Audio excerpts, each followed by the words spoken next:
நம்ம ஆட்சிக்கு வந்த அடுத்த நிமிஷம் என்ன செய்ய போறேன்னு சொல்றேன்.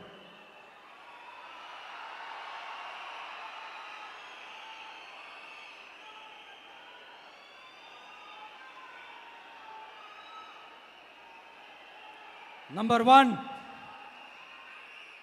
தமிழ்நாட்டில் இருக்கிற எல்லா குடும்பங்களுக்கும் உறுதுணையாக இருக்கத்தான் நாம் அரசியலுக்கே வந்தோம். அந்த எண்ணத்தோட வெளிப்பாடு தான் நம்மளோட ஒவ்வொரு குடும்பத்திற்குமான உத்தரவாதம். 200 யூனிட் கட்டணமில்லா மின்சாரம். நம்பர் 2, என்னோட பாட்டி, அம்மா, அக்கா, தங்கச்சிங்க எல்லாரும் தமிழ்நாட்டில் எல்லா இடத்துக்கும் அனைத்து அரசு பேருந்துகளிலும் கட்டணம் இல்லாமலே போகலாம்.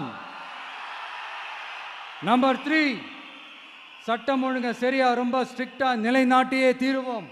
அதோட வெளிப்பாடா பெண்கள் பாதுகாப்புக்கான மிக கடுமையான சிறப்பு சட்டம் கொண்டு வரப்படும்.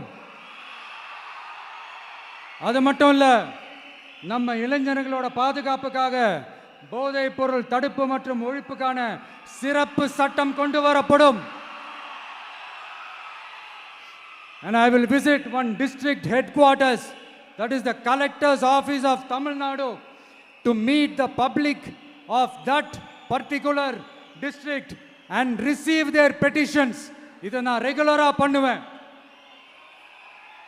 இதெல்லாம் செய்வோம். இதோட நாம சொன்னதெல்லாம் கொஞ்சம் கொஞ்சமா நம்ம ஆட்சிக்கு வந்ததுக்கு அப்புறம் செஞ்சு காட்டுவோம். சொல்லாததையும் செய்வோம், அது வேற விஷயம். ஆனா இப்போ நம்மளால செய்யறத செய்ய முடிஞ்சதை மட்டும் இப்போதைக்கு நான் சொல்லியிருக்கிறேன்.